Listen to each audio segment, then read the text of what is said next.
네, 오늘은 신약성경 189쪽 사도행전 2장 14절부터 29절까지 보겠습니다.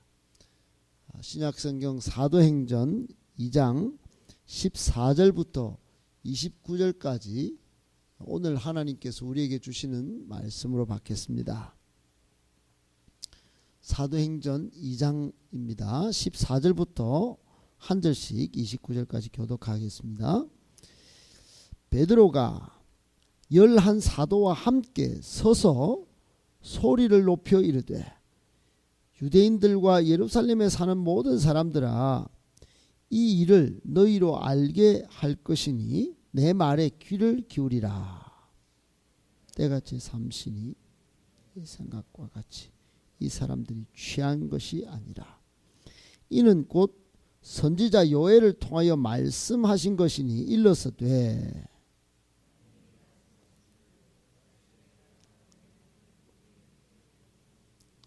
너희 자녀들은 예언할 것이요 너희의 젊은이들은 환상을, 늙은이들은 꿈을 꾸리라. 그때 내가 내 영을 내 남종과 여종들에게 부어주리니 그들이 예언할 것이요 또 내가 위로 하늘에서는 기사를 그 피와 불과 연기로다. 주의 크고 영화로운 날이 이르기 전에 해가 변하여 어두워지고 달이 변하여 피가 되리라. 누구든지 주의 이름을 부르는 자는 구원을 받으리라 하였느니라. 이스라엘 사람들아, 이 말을 들으라. 너희도 아는 바와 같이 하나님께서 나사렛 예수로 큰 권능과 기사와 표적을 너희 가운데서 베푸사 너희 앞에서 그를 증언하셨느니라. 하나님께서 정하셨다. 이가 법 없는 자들의 손을 빌려 못 박아 주었어. 하나님께서 그를 사망의 고통에서 풀어 살리셨으니 이는 그가 사망에 매여 있을 수 없었습니다. 가리켜 이르되 내가 항상 내 앞에 계신 주를 배웠으며 나를 요동하지 않게 하기 위하여 그가 내 우편에 앉아 계시도다. 그러므로 내 마음이 기뻐하였고 내 혀도 즐거워하였으며 육체도 희망에 거하리니 내 영혼을 음부에 버리지 아니하시며 주의 거룩한 자로 썩음을 당하지 않게 하실 것이미로다. 주께서 생명의 길을 내게 보이셨으니 주 앞에서 내게 기쁨이 충만하게 하시리로다 하였으므로 형제들아, 내가 조상 다윗에 대하여 담대히 말할 수 있노니 다윗이 죽어 장사되어 그 묘가 오늘까지 우리 중에 있도다. 아멘. 할렐루야. 반갑습니다. 오늘 이 본문의 말씀은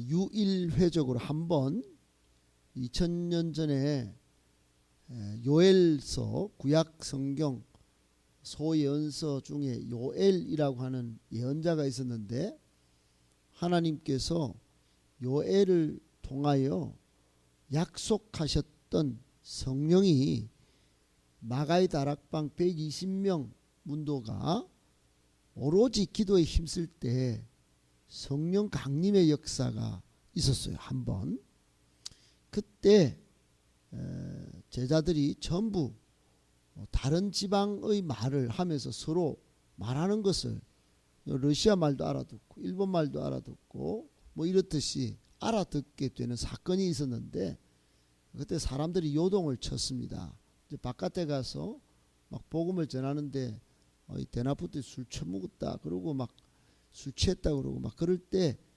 베드로가 한 말입니다. 말. 베드로가 설교한 거예요. 설교. 첫 설교입니다. 첫 설교. 베드로 갈릴리 촌뜨기 아니겠습니까? 첫 설교했는데 그 설교의 내용과 그 상황 속에 우리에게 주시는 세 가지 교훈을 오늘 묵상으로 받도록 하겠습니다. 첫 번째, 성령의 권능을 힘입으면 담대히 복음 전할 수 있습니다. 여러분 복음을 전하는 거, 전도하는 거 사실 쉽지가 않습니다. 저는 우리 아기가 첫째 둘째 때 매주 토요일 경남대 캠퍼스 그 좀 높은 곳인데 가서 복음을 전했던 적이 있는데 애들이야 모르고 그냥 가서 바람 쐬듯이 가서 복음 전하니까 재밌는데 저는 누구 만날까 싶어서 조금 조심스럽기도 하고 그랬어요. 근데 돌이켜 보면 그때가 제 인생에 가장 성령 충만하였을 때 같다 그랬습니다. 그런 느낌이 들어요. 매주 나가서 복음 전하는 게 그렇게 기뻤습니다. 영혼 만나는 게 그렇게 기뻤고 아무나 붙잡고 복음 전할 때 그때가 참 무슨 힘이로 했나 그런 생각이 듭니다. 여러분 지금은 코로나 팬데믹 상황이죠. 2년 동안 교회만큼 욕 많이 얻어먹은 데가 없습니다. 아마도 이 팬데믹 후에 가장 교회가 어려운 점이 있다면 첫 번째는 예배가 온전히 드려지지 못하는 예배 단절의 문제, 그리고 그것보다 더 어려운 문제가 복음 전하면 오히려 욕 먹는 복음 전하는 길이 막힌 이 기가 막힌 상황이 가장 어려운 점이 아닐까 생각합니다. 그런데 성경은 뭐라고 말하냐? 디모데후서 4장 2절에 말씀을 너희는 전파하라. 때를 얻든지 못 얻든지 그리하라. 이런 말씀이 있어요. 때가 좋든 말든 상황이 좋건 안 좋건 복음 전파하라는 것입니다. 말씀 전파는 핑계 댈 것도 아니고 상황 보면서 할 일도 아니라는 점입니다. 그런데 명령하면 뭐합니까? 성령을 덧입지 않으면 이게 담대히 복음 전할 수 없는 파르르 떨리는 우리 좁은 마음인걸요.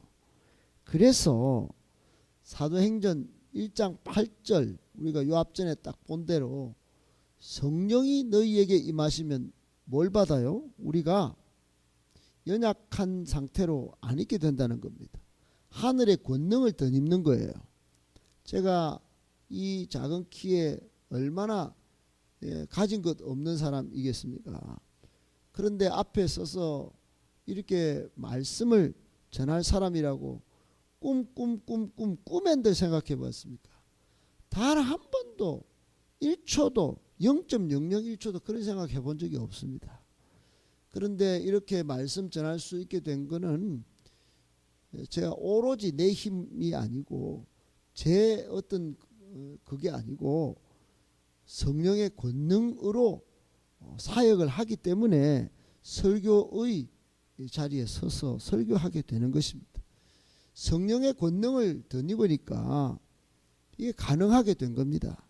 마찬가지 복음 전파도 그렇습니다. 전도도 내 힘이 아닙니다. 나는 전도 못하는데요. 나는 부끄러워서 못해요. 마음이 약해 심약합니다. 목사님 저한테는 전도하라는 말 하지 마세요. 아니 그거는 굉장히 사실은 부끄러운 소리입니다. 성도가 성령의 권능을 못 입는다 하는 것은 사실 어찌 보면 부끄러운 일이에요. 왜 그러냐? 여러분 예수 믿는 사람은 성령이 아니고서는 못 믿는다고 고린도서에 말하고 있어요. 예수는 성령으로 믿어놓고 지금 사는 것은 육체로 살고 그럼 말이 안 되는 것입니다. 여러분 그러므로 우리 안에 있는 성령님을 늘 기도하면서 성령님께 기도하면 간구하면 성령님이 힘을 주셔서 복음 전하게 하는 그 놀라운 일을 나도 모르게 하고 있게 되는 것입니다. 가족이든지 친구이든지 누구든지. 여러분 오늘 베드로가 시골 촌뜨기 아닙니까? 어부입니다. 예루살렘 수도 서울에 수많은 지도층이 있는데 정치인, 박사, 의사들이 가득한 그 서울권에 그 11사도와 서서 지금 우리가 앞에서 살펴본 대로 12사도가 베드로를 중심으로 유대인들에게 지금 복음을 전하고 있습니다. 여러분 지금까지 사도들은 어떻게 했습니까? 제자들은 어떻게 했습니까? 베드로는 예수님을 부인했어요. 부인하고 요즘 말로 쪽이 팔렸는지 고향으로 낙향했습니다. 다른 제자들은 예수님이 십자가에 못 박힐 때 다 도망갔습니다. 어떤 친구는 옷을 다 벗어놓고 홀몸으로 그냥. 여러분, 그런데 다 그렇게 숨어서 지내다가 요한복음 20장에 보면 다 숨어서 방에 숨어서 있었어요. 그러던 이 제자들이 오늘 마가의 다락방에서 뜨겁게 기도한 후에 성령 강림을 받고 성령 충만함을 입어서 드디어 막 그 앞에서 막 복음을 전하는 겁니다. 여러분, 유대인들이요, 예루살렘에 사는 모든 사람들하고 수도 서울에 막 생방송을 날리는데 이 일을 너희로 알게 할 것이니 내 말을 들으시오. 그러고 막 한복판에 서서 이렇게 말하는 거예요. 여러분, 마태복음 10장 20절에 보면 예수님께서 이런 말씀을 하신 적이 있어요. 너희가 내 말을 할 때, 하나님 나라 복음을 전할 때 너희가 말하는 것이 아닐 거야. 너희 속에 성령이 말하게 하실 거야. 이런 말씀을 하신 적이 있어요. 여러분, 우리가 복음 전할 때 내가 말하는 것 같죠? 아닙니다. 성령께서 말하게 하십니다. 그 사실을 믿으셔야 돼요. 성령의 권능을 힘입으면 담대히 복음 전할 수 있다라고 하는 거 꼭 기억하시고 늘 기도하면서 성령의 권능을 힘입어 하나님이 명령하신 땅끝까지 복음 전파하는 우리 복된 성도, 그래서 하나님의 인정과 칭찬을 받는 우리 모두가 되시기를 예수님의 이름으로 축복합니다. 아멘. 두 번째, 성도는 성령의 은사를 선하게 잘 사용해야 합니다.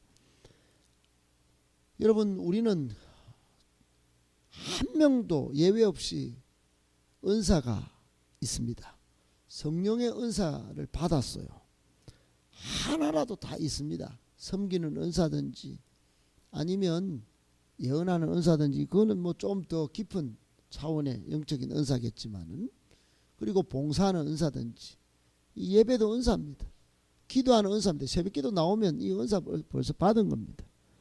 그런데 우리나라 기독교가 모습 중에 성령의 은사와 관련해서 오해가 많고 또 오용된, 잘못 사용된 경우가 참 많아요. 사도행전 2장을 잘못 해석해서 온 경우입니다. 사도행전 2장에는 오순절 성령 강림을 받고 제자들이 방언을 했다고 합니다. 옛날 성경은 방언 이렇게 적혀 있는데 요즘 개역 개정판은 다른 지방의 말로 이렇게 되어 있습니다. 다른 지방의 말이 정확한 번역입니다.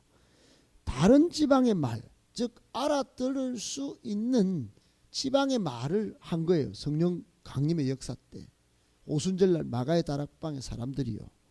그런데 여러분, 세상 사람들은 모르는 랄랄랄랄랄라 룰룰랄랄랄라 이런 말을 했다는 게 아니에요. 사람들이 갑자기 시골 촌뜨기들이 언어를 배워 본 적이 없는 대학 문턱에도 못 가본 이 시골 촌뜨기와 여자들이 다른 지방의 말을 하기 시작하니 놀랍고 놀랐습니다. 이게 본문 전에 어떻게 적혀 있냐면 6절에는 소동을 했다고 그러고 7절에는 놀랍고 신기하게 여겼다 그러고 12절에는 당황했다 그럽니다. 그리고는 이런 말을 해요. 너가 술 취했다. 그리고 조롱하기 시작했습니다.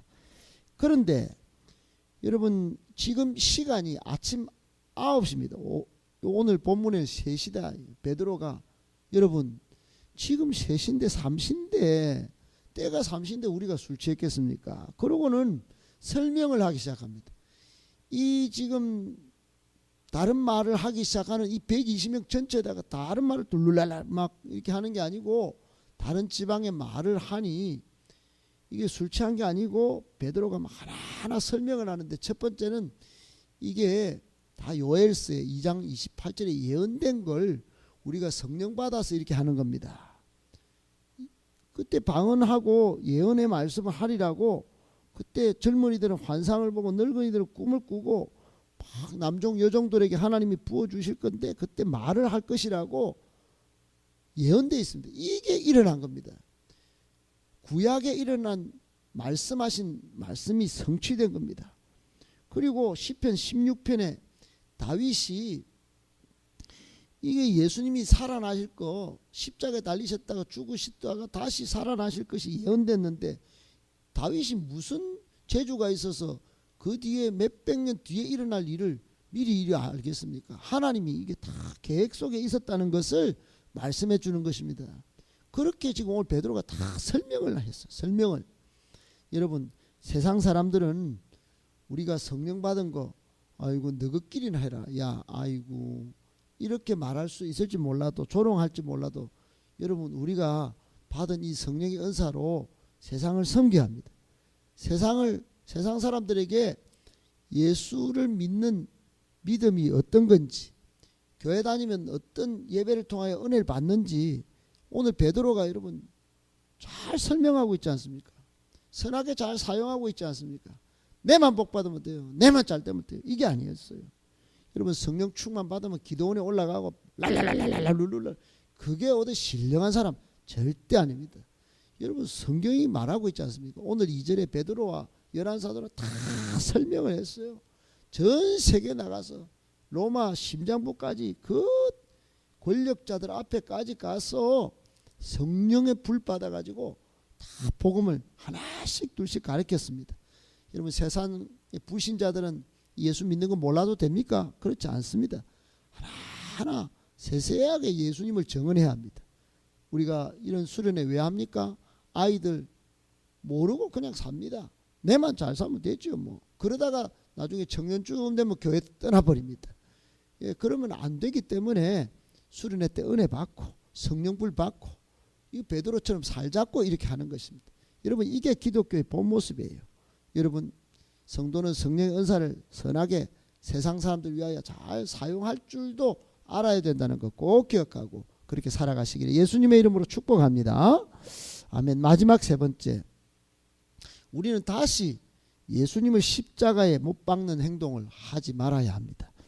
여러분 오늘 19절에 보면 주의 이름을 부르는 21절에 보면 누구든지 주의 이름을 부르는 자는 구원을 받으리라 그랬어요. 그리고 22절 23절에 베드로가 막 소리를 지르면서 설교를 하는데 하나님이 보내신 메시아 그 예수님을 로마 빌라도 총독의 손을 빌어서 너희는 못 박아 죽였지. 그런데 하나님은 24절에 다시 살리셨어. 이제 우리가 부활의 정인으로 살고 또 앞으로 복음을 땅끝까지 이르러 전해야 됩니다. 그러고는 이 다윗이 한 말을 시편 16편의 말을 인용하면서 지금 설교를 하고 있어요. 그런데 여러분 이런 놀라운 이야기를 여러분 하면 안 됩니다. 사실은 예수를 너가 빌라도 총독한테 팔아먹었고 못 박아 죽였다 이 살인자들아 이런 소리입니다. 사실 듣는 사람 입장에서. 그런데 여러분 오늘 요 앞전에 쭉 이렇게 18절 19절에 보면은 여러분 적혀 있다시피 이게 성령의 강림의 역사가요 요엘세 이미 막 예언이 됐는데 그때는 막 하늘에서 막 하늘이 막 변하고 또 해가 변하고 달이 변하고 피가 되려 그러는데 이게요 나중에 요한계시록에 가면 이 일이 벌어집니다. 해가요 빛을 잃어요. 달도 피같이 막 변하고 이게 예언이 됐습니다. 이게 종말론적 예언이 돼 있어요 이미. 근데 이 성령의 강림이 그 종말론적 사건의 첫 번째 사인입니다. 사인. 여러분 2000년 전에 이 사인은 오늘 우리로 이렇게 사는 2000년이 지났으니까 아무 일이 없는 게 아닙니다. 반드시 그 마지막 사건이 일어날 것입니다. 해가 빛을 잃는 사건이. 그때 되면 기회가 없어요. 그러니까 지금 사도 바울이 말하는 거는 너가 예수 못 받았지만은 이제 성령 강림을 통해서 마지막 심판을 받을 날이 바로 왔다. 바로 왔으니까 지금 한 해 2022년이 가고 2023년이 가고 이런 거 가는 게 중요한 게 아니야. 마지막이 오고 종말론적 사건이 왔다. 그러니 정신 차리고 예수 잘 믿어야 됩니다. 예수 이름을 부르면서 구원을 받으셔야 됩니다. 이 이야기 지금 한 겁니다. 여러분 이해가 되셨죠? 예수님을 우리도 대충 믿고 이리 살아도 되겠지 이러면 안 됩니다. 이미 성령 강림 후에 종말론적 사건이 이미 벌어지고 있는 겁니다. 마지막 심판이 지금 코앞에 있어요. 나팔 불 때 이런 일이 팍 예수님 다시 오시고 순식간에 호련히 도적같이 온다고 그랬잖아요. 그날이 올 것입니다. 그러니 정신 차리고 깨어 기도해야 합니다. 더 모여서 예배 드려야 합니다. 세상 일로 바쁠 때가 아닙니다. 여러분 꼭 기억하시고 세상 일로 바빠서 예수님 팔아먹고 기도하지 않고 예배드리지 않는 것은 예수님을 다시 못 박는 행위라고 볼 수 있습니다. 꼭 기억하시고 우리가 정신을 차리고 예배에 집중하고 기도에 집중하여 하나님의 일을 잘 감당하는 우리 모두가 되시기를 예수님의 이름으로 축복합니다. 아멘.